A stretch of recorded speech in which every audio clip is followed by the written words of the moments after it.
In connection with the naming of the parrot, there is a curious story that we want to tell right now. If you do not believe in the theory of evolution, but consider the descent from Adam more likely, then you should know that according to the Bible the name of all animals was given by Adam.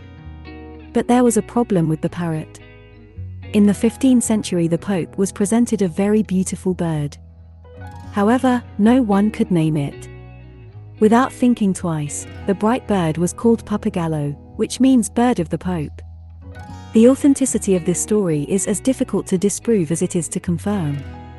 But here's the interesting thing.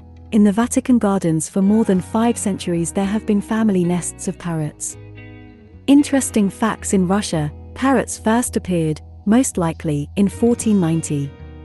It happened when the ambassador of the Roman King Maximilian, Yuri Delator, presented Grand Duchess Sofia Fominikna with a poppagal bird and a grey cloth. The word poppagal is first mentioned in written sources in the inventory of Boris Godunov's property in 1589. If you like interesting facts about everything, subscribe to the channel. It's always interesting with us.